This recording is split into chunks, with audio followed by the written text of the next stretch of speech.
¿Qué tal? Bienvenidos al programa Decide. Estamos decididos a impulsar la agenda del pueblo.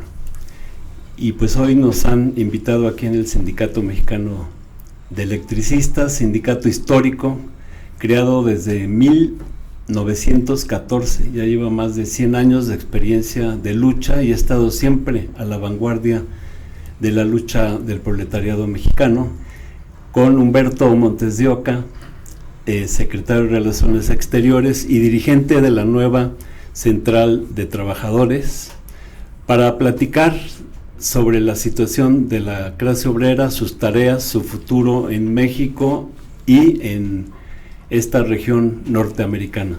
Humberto, qué gusto que nos hayas recibido aquí en el sindicato. ¿Qué es lo más importante de tu actividad actualmente? Bueno, soy secretario del exterior del Sindicato Mexicano de Electricistas. Mi actividad es la relación nacional e internacional del sindicato con el movimiento social, particularmente con los movimientos sindicales, y el impulso a una agenda de los trabajadores a nivel global por esta interconexión que tenemos con diferentes referentes internacionales con los que tenemos pertenencia, que impulsan una agenda en el marco de la coyuntura que actualmente estamos viviendo a nivel global, ¿no? Esta crisis estructural del capitalismo y esta intención de resetearlo para buscar expansión y resolución a sus crisis cíclicas cada vez más recurrentes y más dañinas para la humanidad, el medio ambiente y por supuesto en contra de los trabajadores. Esa es mi actividad a nivel internacional. A nivel nacional pues tenemos también el vínculo con el movimiento social independiente, autónomo y democrático. Sí, tenemos una amplia gama de relaciones con organizaciones autónomas, con organizaciones independientes y también con organizaciones de carácter democrático, ¿no? Particular en el sindicalismo mexicano. Llevamos esa relación con respeto a la autonomía de todas las organizaciones, el mismo que nos merecemos, y tratamos de buscar la articulación del movimiento social en torno a una agenda del pueblo, como mencionas, que permita mejorar las condiciones de vida y trabajo de los trabajadores del pueblo en general, y que permita también acumular fuerzas a los trabajadores, porque seguimos estando en una condición de debilidad de frente a los enemigos históricos de los trabajadores, el gran capital, el imperialismo, el neocolonialismo, y entonces pues nuestra política es vincular, hacer converger todos los esfuerzos de los diferentes movimientos sociales de nuestro país que cuestionan, ¿no?, la permanencia, continuidad del capitalismo decadente. Así es, Humberto. Pues ustedes son un factor importante de unidad y de organización, que es lo que hace falta en nuestro país, a través también de la nueva Central de Trabajadores. ¿Cuándo se fundó y por qué la nueva Central de Trabajadores? La nueva Central de Trabajadores se fundó en el año de 2014 y que estamos por cumplir, bueno, ya cumplimos los 10 primeros años de la nueva central. En el centenario. Sí, efectivamente. Y lo hicimos pensando en la necesidad de articular al conjunto del movimiento sindical democrático del país. Es decir, no fue un esfuerzo solo del Sindicato Mexicano de Electricistas y del Frente Sindical Mexicano, que era nuestro referente de articulación de la corriente sindical independiente que nosotros impulsábamos, sino que fue un esfuerzo por encontrar la unidad con otros referentes, incluyendo a los compañeros mineros, a los compañeros de la UNT, que fuimos a decirles, pues es momento de dar un salto cualitativo, ¿no?, de acabar con la dispersión, de tratar de concentrar la fuerza, de tener una agenda unitaria que nos permite empujar, ¿no? Y para eso integramos un comité organizador, ¿no?, una junta, le pusimos junta organizadora de la nueva Central de Trabajadores. Los compañeros de la ONT no aceptaron la idea, no dijeron, nosotros somos ya una central y no nos interesa, Y los compañeros mineros sí se integraron a la Junta Promotora para la construcción de una nueva central de trabajadores democrática.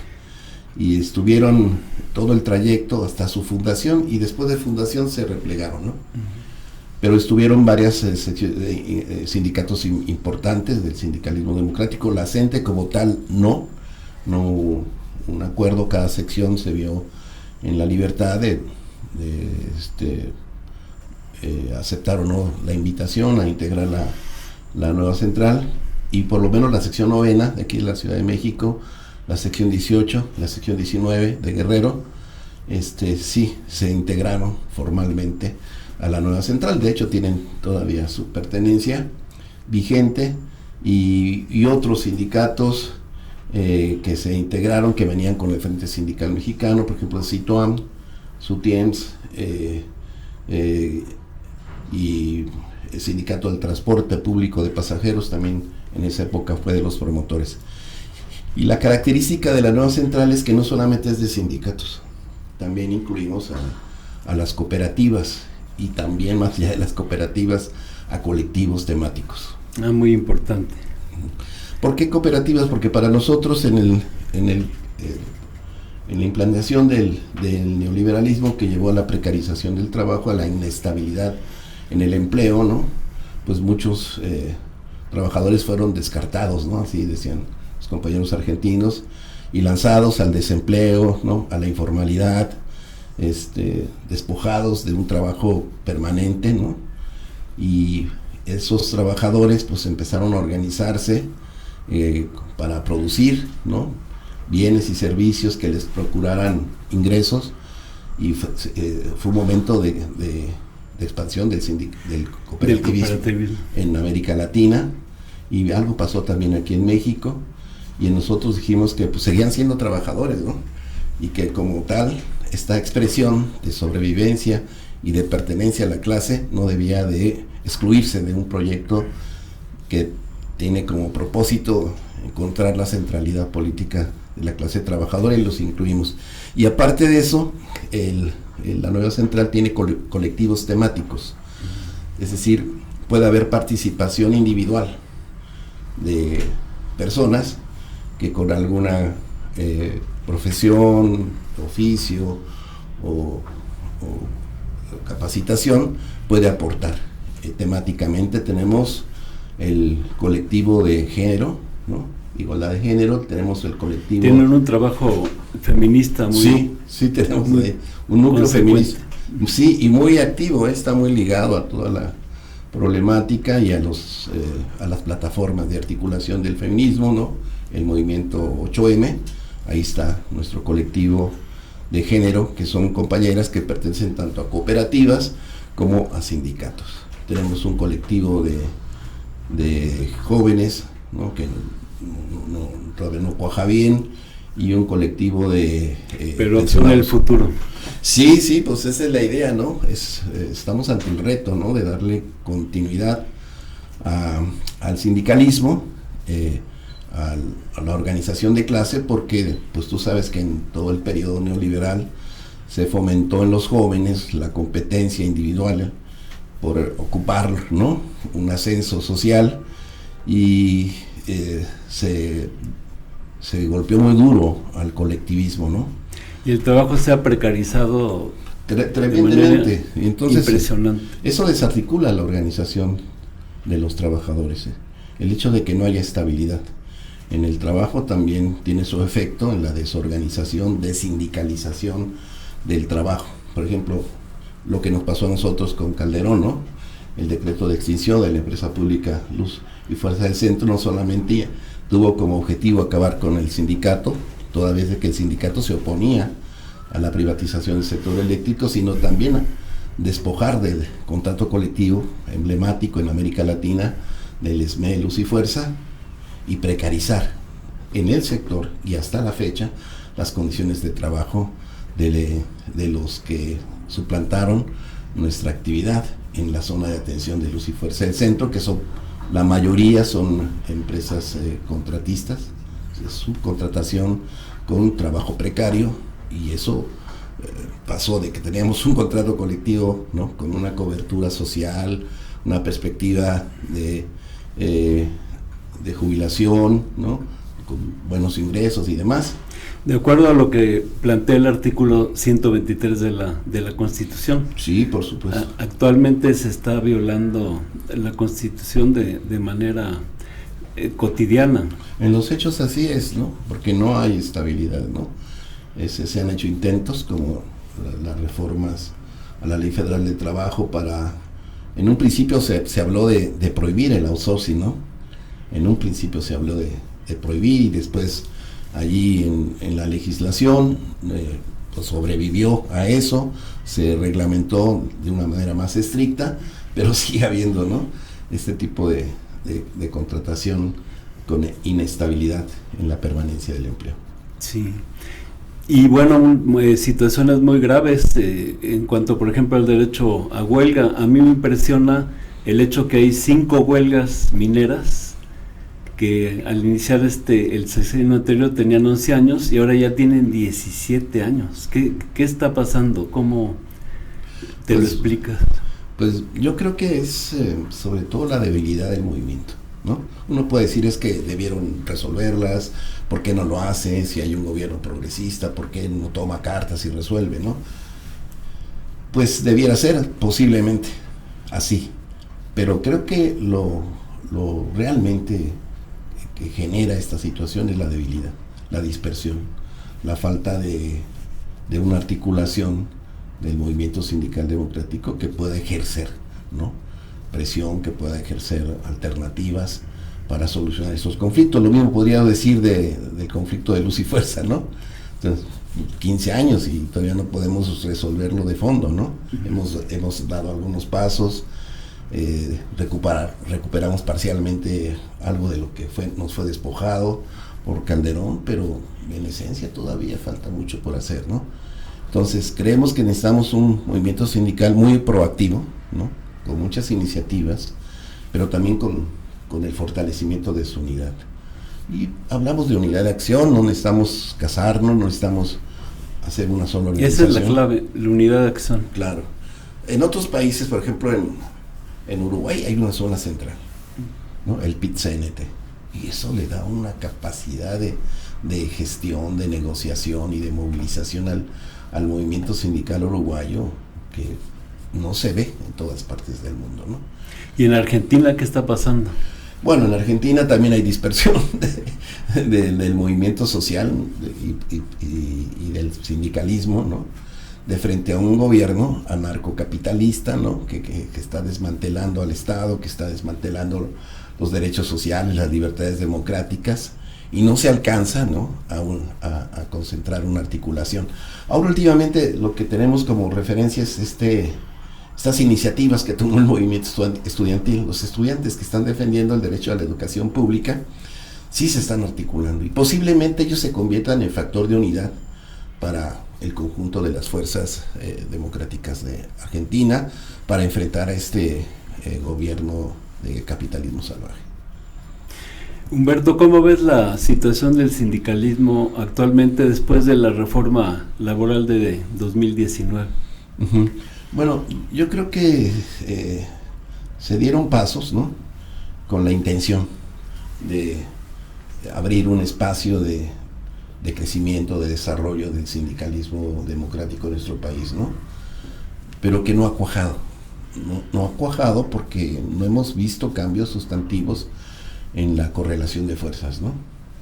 En parte porque la propia implementación está condicionada, ¿no? A la necesidad de un movimiento social vivo. Es decir, otra vez, ¿no? No es de que la solución venga de arriba, ¿no? A lo mejor la de arriba te quieren ayudar y a lo mejor queriendo ayudarte no te ayudan.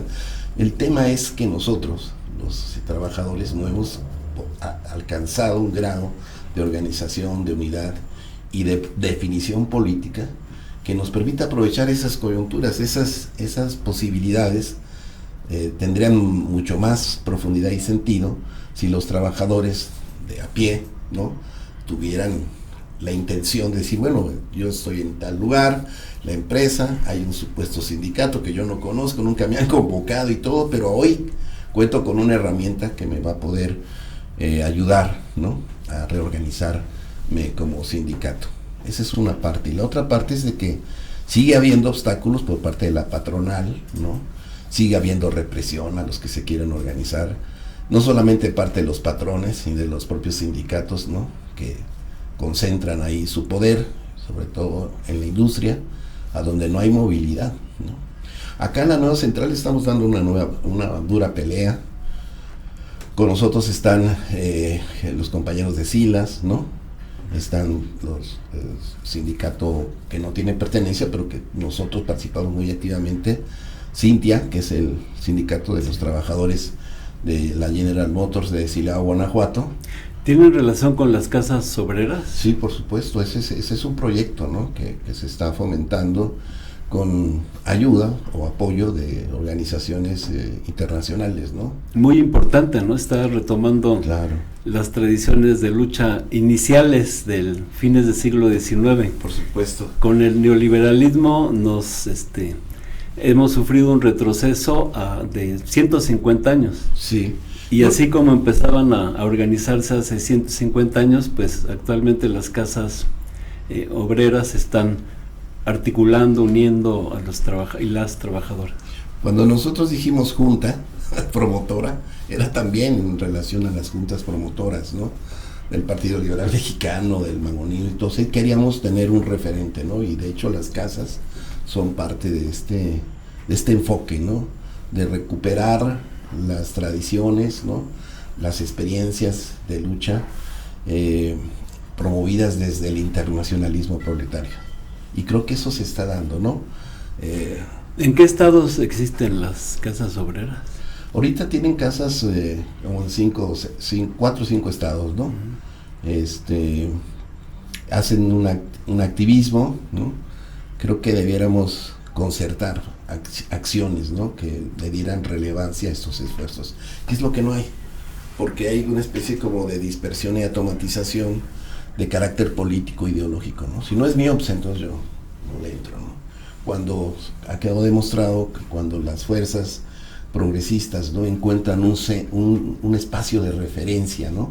A donde hay que apostarle todos, esos proyectos se potencian, ¿no? Pero si en lugar de eso compito, ¿no? O me aíslo estos proyectos, pues no hay relevancia, ¿sí? El neoliberalismo ha penetrado profundamente en la población y también en las y los trabajadores, ¿no? Esta perspectiva individualista, la competencia, etcétera. ¿Cómo podemos ir rompiendo estas inercias, pues, que nos fragmentan, nos dividen y impiden una lucha por nuestros derechos? Bueno, tan sencillo como ahorita lo estamos haciendo, ¿no? Tenemos mucho de qué hablar, ¿no? Ser parte de la conversación, de los temas, de la agenda. Yo creo que es lo que hay que socializar entre nosotros, ¿no? Para ir buscando los puntos de convergencia donde podemos actuar en la unidad de acción, ¿verdad? Haciendo de lado las diferencias, tratando de concentrar los esfuerzos en lo positivo, ¿no? Y yo creo que esa es la mentalidad que tenemos que construir en el movimiento sindical y, más allá de eso, del movimiento social de nuestra época.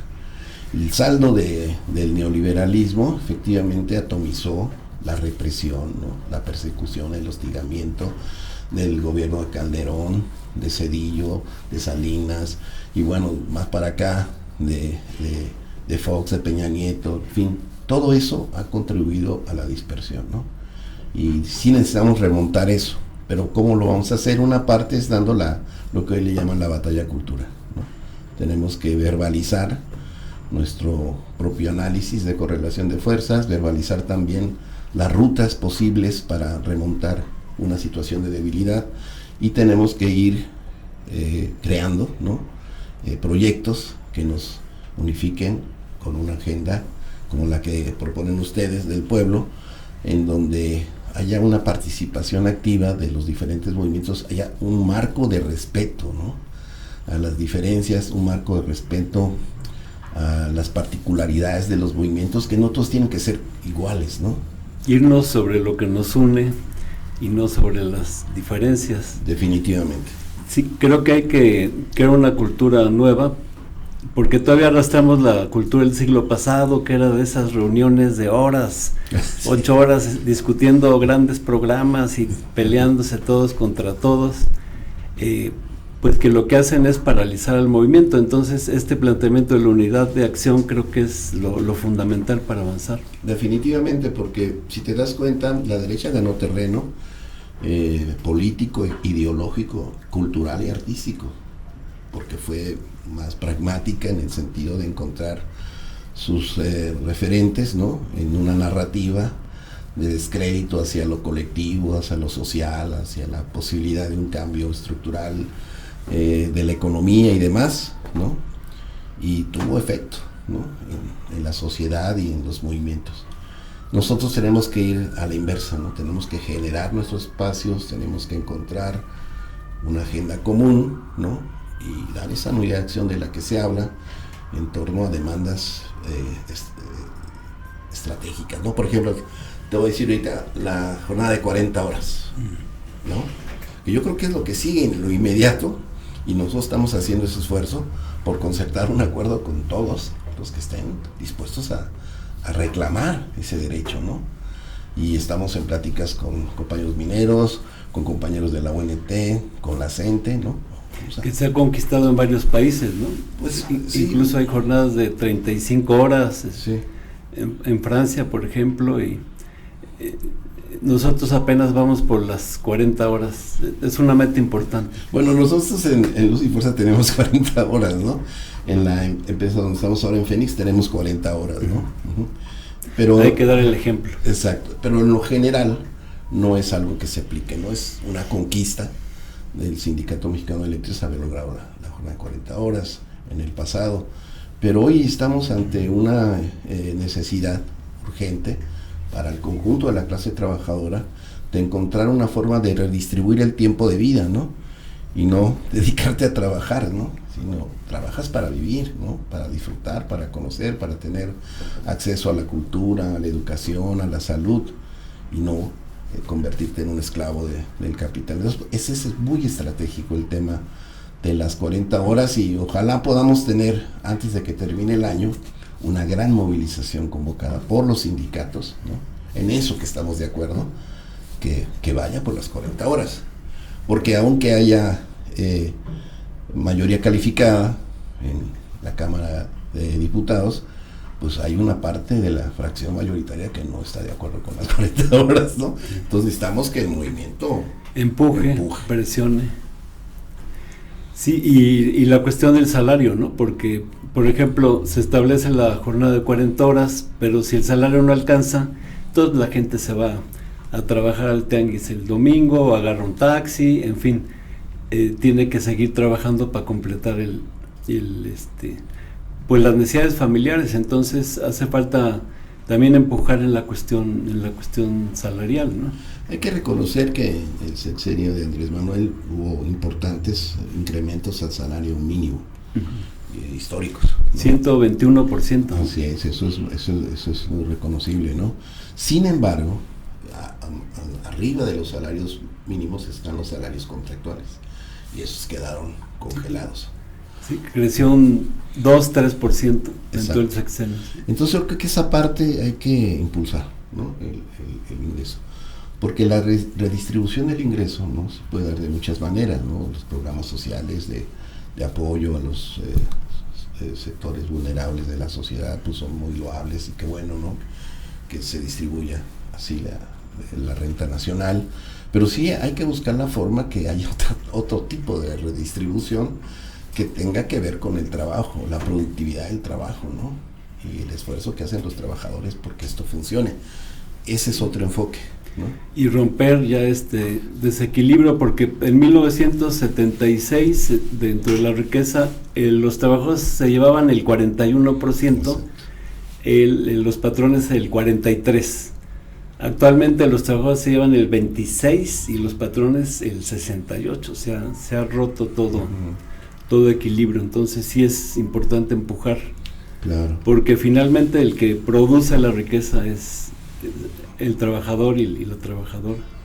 Sí, definitivamente tiene que haber una política de bienestar en la relación capital-trabajo, ¿no? O O sea que ahí es donde para nosotros está por resolverse el tema, ¿no? Para efectivamente, como dices, revertir esos porcentajes de participación en la distribución de la renta nacional. Cómo llegar otra vez al 40, por decir, como reto, ¿no? Y bueno, sabemos que eso implica una lucha feroz, ¿no? Y que pues hay muchos mecanismos. Ahora que estuvimos en el foro de los 80 años del Fondo Monetario y del Banco Mundial, ni un día más, ¿no? Se habló mucho de esto, ¿no? De cómo se condicionan los préstamos, ¿no? La renegociación de una deuda a la implementación de una política de contención salarial, ¿no? Sí, la primera firma con el Fondo Monetario Internacional, bueno, el que nos mete al fondo es Echeverría, y ya empieza a implementarse las políticas del fondo con López Portillo, y de inmediato metieron el congelamiento de salarios, ¿no? 10%. Entonces ha sido una política pues brutal, porque el salario de 76 al 2018 llegó a ser una cuarta parte. Entonces sí, lo que tenemos que remontar pues es mucho, y va a llevar grandes esfuerzos y luchas. Tiene que ver con esto que mencionabas al inicio de cuál es la relación con los sindicatos de América del Norte, ¿no? Que influyeron bastante en la reforma del 2019, la del 1 de mayo, porque empujaron a eso, ¿no? En el marco de la renegociación del Tratado de Libre Comercio, los sindicatos de Estados Unidos y Canadá dijeron, bueno, pues es que allá hay un dumping, ¿no? O sea, se están yendo el capital, las inversiones, estamos perdiendo empleos, no estamos generando debilidad del movimiento sindical estadounidense y canadiense, pues porque allá hay más riqueza que despojar, ¿no? En México. Mano de obra barata. Mano de obra barata, bajo control estricto del charrismo, ¿no? No hay movilidad, no hay resistencia, hay una condición de aplicación salvaje, ¿no? De las formas de relación entre el capital y el trabajo. Pues allá nos conviene, ¿no? Vámonos para allá. Y entonces ellos empezaron a decir, bueno, es que tiene que haber una política, ¿no? Donde los trabajadores mexicanos puedan tener mayores recursos para, pues, liberar su fuerza en el sentido de poder competir también por mayores ingresos, ¿no? Y se da la reforma, tiene que ver con lo que pasó en Silao, Guanajuato, ¿no? Un mecanismo de observancia trilateral de los estados de Canadá, Estados Unidos y México, que está vigilante, ¿no? Sobre la General Motors. Sí, a ver, no debe haber intromisión de la empresa, ¿no? Debe haber una competencia leal, ¿no? Entre los sindicatos que pugnan por representar a los trabajadores, y bajo esas condiciones pues los charros no compiten, ¿no? No tienen nada que hacer. No tienen nada que hacer. Entonces sí es muy importante esa relación. Desgraciadamente no es vinculante con todos, solamente con las empresas de capital de Canadá o Estados Unidos en México. Que son las únicas que pueden, con las cuales se puede intervenir. Bueno, si es otro capital, no aplica. Si son trabajadores del sector público, no aplica, ¿no? Y con las mineras canadienses que tanto daño han hecho a nuestro país. Pues ahí no conozco muy mucho el tema, ¿no? ¿Para qué te miento? En términos de cómo se da, ¿no? La relación con los sindicatos, porque también hay un sindicato trinacional, ¿no? Los Steelworkers, es un sindicato de Canadá, Estados Unidos, y sindicato minero tiene pertenencia también. Pero ahí sí no conocemos a fondo cómo se da la negociación. Germán Larrea aumentó su fortuna en los últimos 6 años, bueno. 125%. Bueno, no solamente él, varios. Pero él rompió récord. Él rompió récord, sí. No sé, ese Slim, ¿no? También. Bueno, el Slim tenía 62,000 y ahora tiene nada más 102,000, o sea, casi la duplicó. Le faltó un poquito. Bueno, pues esas son de las contradicciones, ¿no? Que vivimos en el proceso político nacional. Pero, y la transformación inició, sí. Pero sí hay que estar claro que ha dado los primeros pasos, tenemos una ruta muy larga por delante. Sí, pero insisto en que no va a ser si no somos, ¿no? Si no somos capaces de realmente representar una fuerza, ¿no? Mientras estemos así atomizados, no vamos a ser muy tomados en cuenta. Recuerda que en el ciclo progresista, en el primer ciclo progresista de América Latina, lo que fue el sur, ¿no? De Chávez, de Evo, de Lula, ¿no? De Correa, pues ahí el movimiento social tenía mucha incidencia, ¿no? En la definición de política de sus gobiernos progresistas, ¿no? Y algo así no está sucediendo en nuestro país, ¿no? El movimiento se da en flujos, reflujos. Hemos sufrido un retroceso de más de 40 años, pero bueno, recordamos con alegría aquella insurgencia sindical de los 70. Con mucha nostalgia. ¿Qué papel jugó el ESME en la insurgencia sindical de los 70? Bueno, nosotros, sobre todo en el plano de la solidaridad, ¿no? Yo recuerdo que muchos compañeros que en esa época fueron despedidos de los grandes conflictos, a Cermex, por ejemplo, ¿no? Aquí se les dio oportunidad de trabajar en una política. También la tuvo mucho Stunan, que muchos compañeros, y no solamente del movimiento sindical, sino que venían incluso de los movimientos armados y demás. Cuando se dio la amnistía, pues mucha gente fluyó dentro de las filas del sindicalismo democrático, ¿no? Y en esa época ese era más que todo de ponerse al frente y todas esas cosas, pues no. Creo que quizá faltó más iniciativa política, ¿no? En aquella época, y básicamente el respaldo se dio en la solidaridad con los conflictos. Aquí se venían a reunir las huelgas. Muchos años estuvimos aquí dándole cobertura a movimientos muy importantes. Sí. ¿Y qué tiene que pasar para que haya otra gran insurgencia sindical? Pues yo creo que tiene que cambiar el ánimo de los trabajadores, ¿no? Tiene que ver con una hegemonía, ¿no? Del pensamiento individual, no colectivo, ¿no? O sea, tenemos que volver a encontrar mecanismos de integración, ¿no? De clase. Los sindicatos pueden ser, los sindicatos no pueden ser, ¿no? Para algunos ya no. Aquí lo ves, el descrédito del sindicalismo en los jóvenes, por ejemplo, son muy renuentes, ¿no? Y sin embargo estamos haciendo brecha para que los jóvenes también se sindicalicen, ¿no? Y por ejemplo ahorita con el tema de los trabajadores de aplicación, aquí la UNTA han estado presentes formalmente, no son parte, pero ellos ya tienen su asamblea que la van a celebrar en poco, y están ya en la discusión de integrarse formalmente a la nueva central, lo que sería muy importante, porque representa un trabajo de jóvenes, ¿no?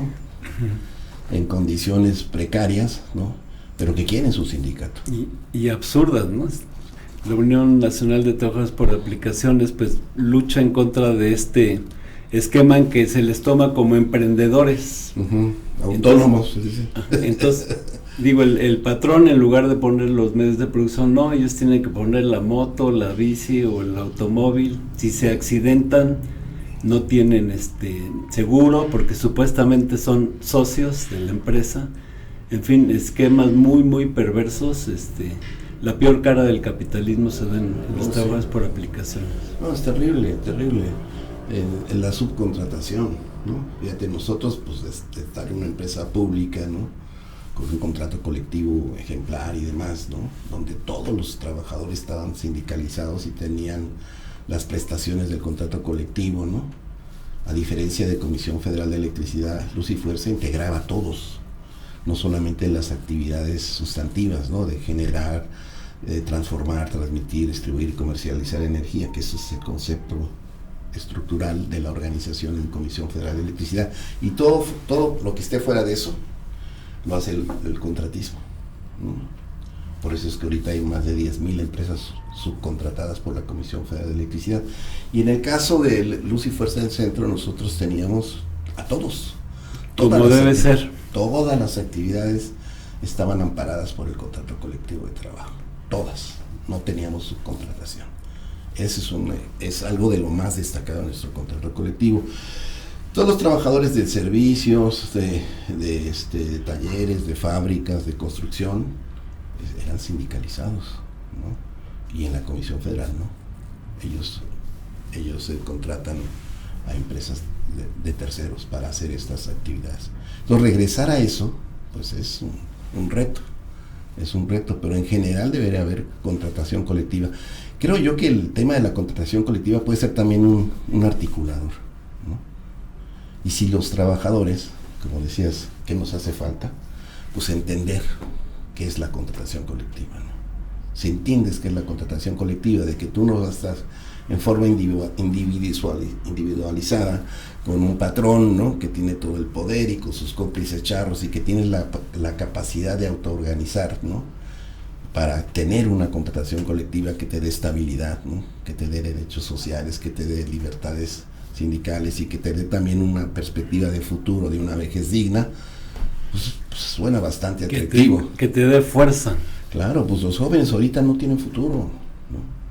O sea, se ha venido degradando el trabajo a tal grado que los jóvenes pues no tienen ya dónde asirse, ¿no? Sí. Entonces hay que recuperar. Difícilmente encuentran empleos, son empleos precarios, sin prestaciones, no están acumulando una pensión, y bueno, con esta cuestión de las afores, pues ya las pensiones son las ganancias de los bancos, ¿no? El año pasado ganaron en general 277 mil millones de pesos. Entonces creo que hay que volver a un sistema nacional de pensiones donde todo trabajador tenga pues garantizada este derecho.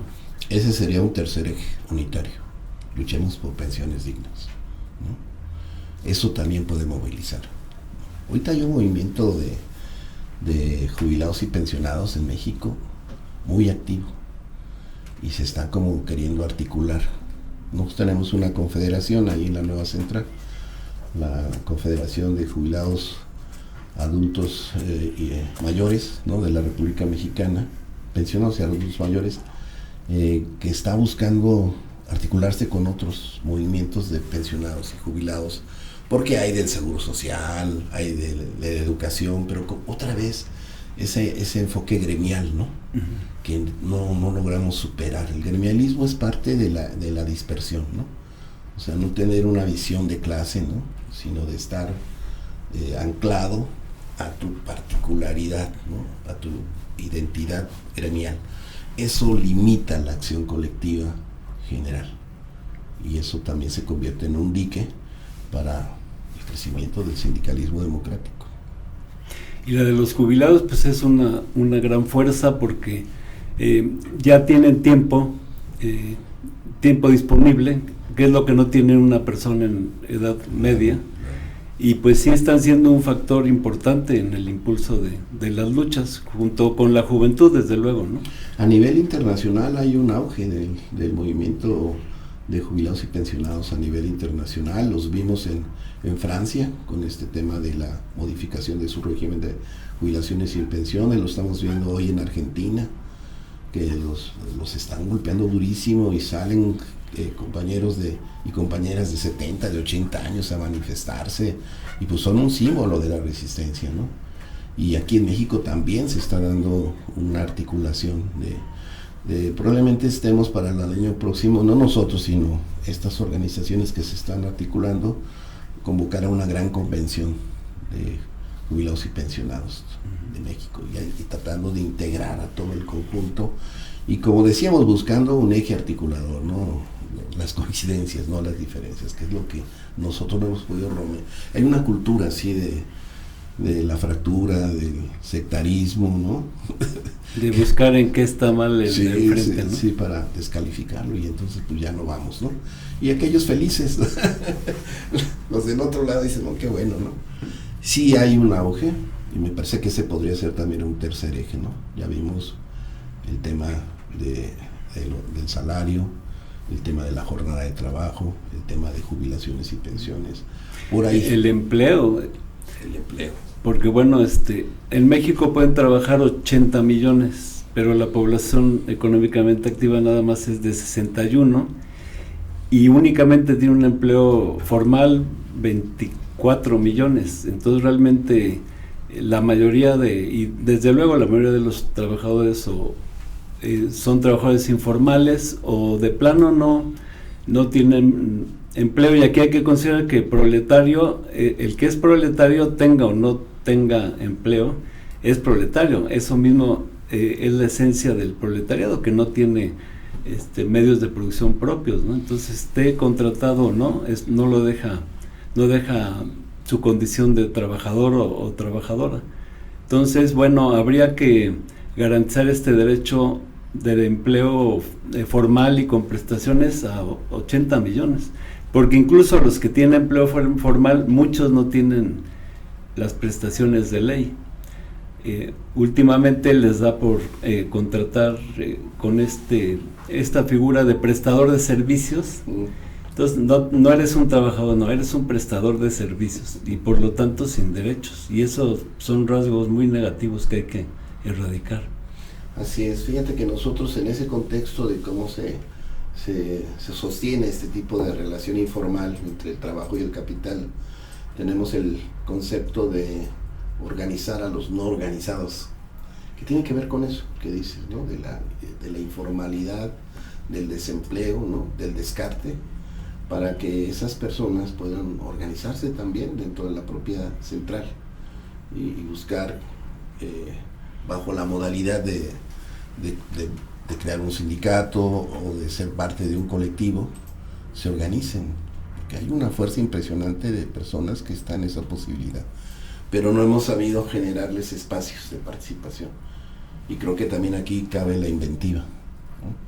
Tenemos que ir por el mismo recorrido. Está bien recuperar la experiencia, las tradiciones, ¿no? La cultura obrera, pero también hay que reinventarse.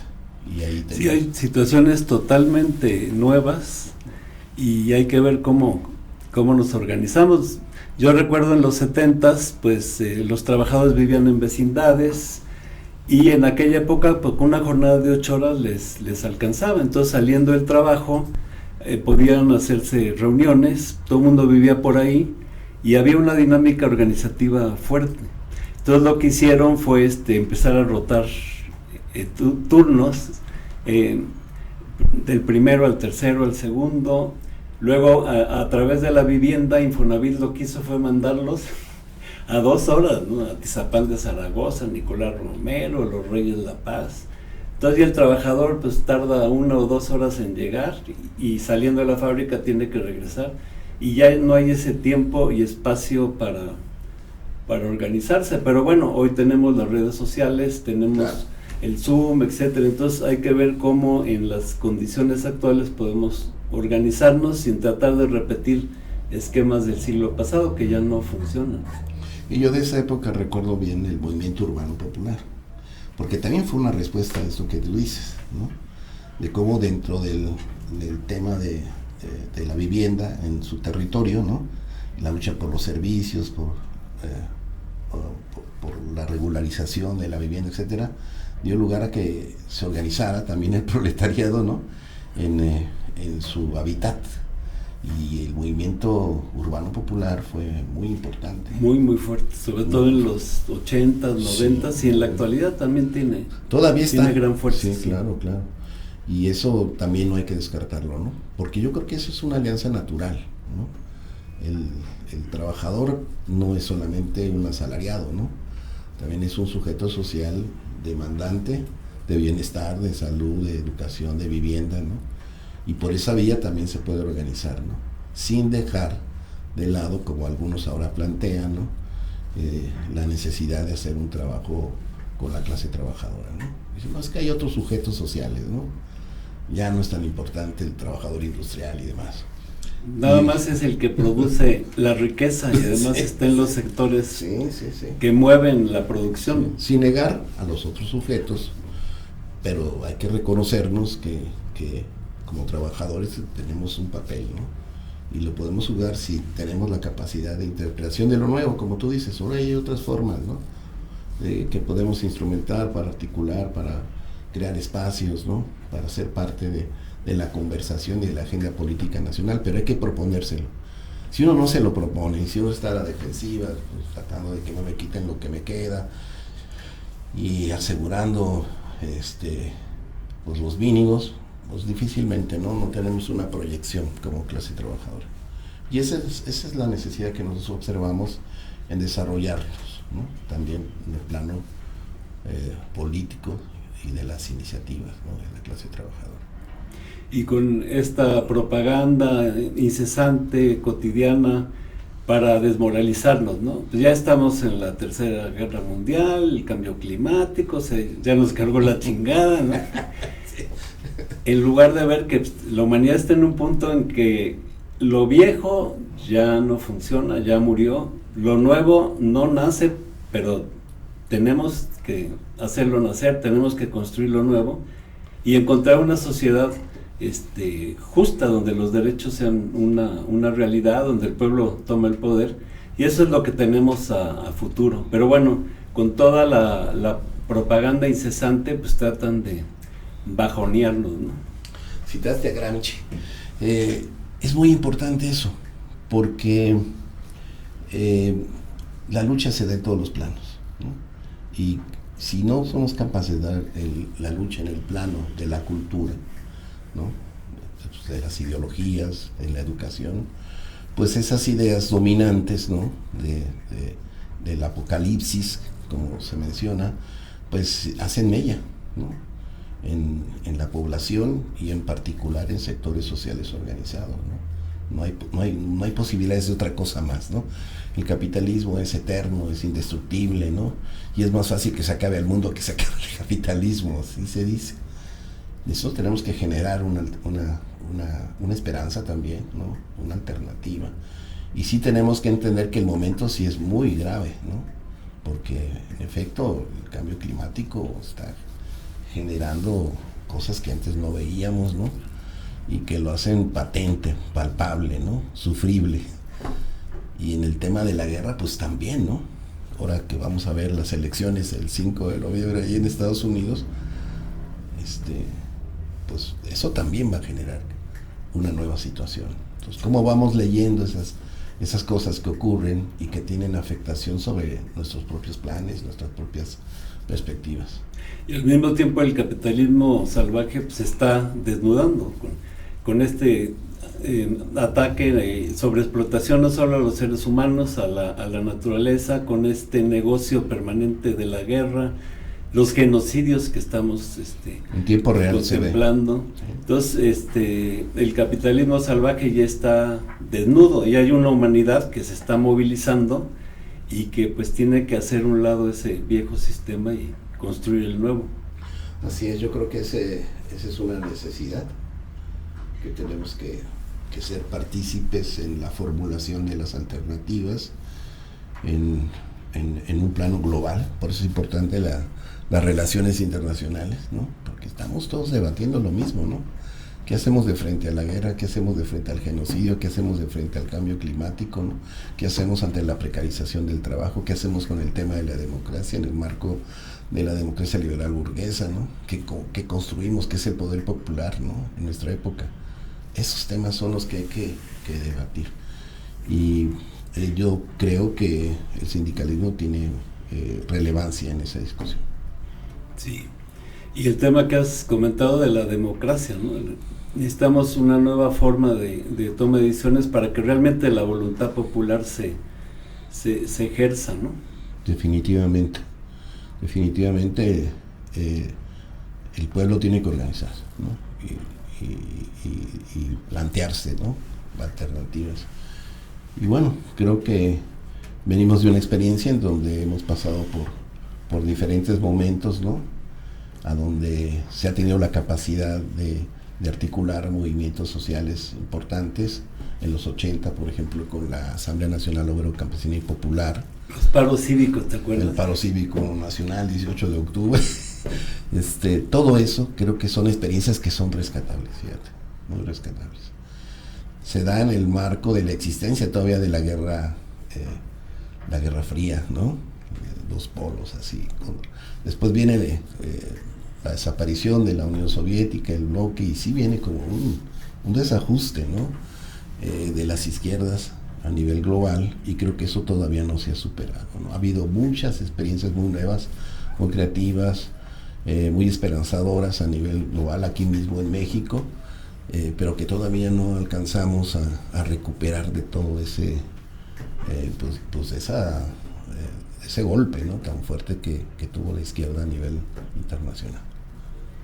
Pero bueno, afortunadamente hay alternativas, hay perspectivas, y qué bueno que la nueva Central de Trabajadores, que el ESME, que tú, Humberto, pues estén a la vanguardia buscando este mundo nuevo, y que los derechos constitucionales de los trabajadores realmente se apliquen, porque actualmente son letra muerta, y no solo eso, que el trabajador juegue el papel y el rol que tiene por su posición en la producción, claro, en unión de toda la población.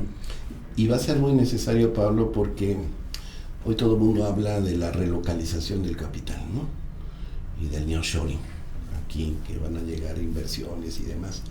Y es algo real, es algo que está pasando ya. Y también es cierto que se está como rediseñando la plataforma, vamos a decir, del capitalismo en nuestro país, ¿no? O sea, va a jugar otro papel a nivel geopolítico, por todo este tema de la recuperación de las cadenas productivas después de la pandemia, con el tema de la crisis energética, producto de la guerra, ¿no?, en Ucrania, el aislamiento de Rusia, etcétera. Entonces, México está en una situación muy interesante, ¿no? Y sí es probable que todos estos capitales vengan, ¿no?, a nuestro país, y aquí necesitamos una clase obrera que sepa encarar. No lo puedes impedir, ¿verdad?, pero que sepa encarar ese reto, ¿no?, de cómo puede encontrar dentro de ese contexto caminos para su propia democratización y de su propio bienestar, ¿no?, en condiciones de vida y trabajo, y de cómo eso sumado puede darle una autonomía de frente a todos esos procesos. Así es, Humberto. Bueno, hay grandes retos y también hay mucho optimismo, porque claro que sí, la clase obrera a través de los siglos ha sabido superar cada una de las etapas que ha enfrentado, y creo que el final del siglo XXI va a ser promisorio para los trabajadores unidos, organizados y en pie de lucha. Trabajemos por ello. Muchas gracias. Muy bien, Humberto, pues gracias. No, al contrario. Y adelante, arrieros somos y en el camino andamos. Duro.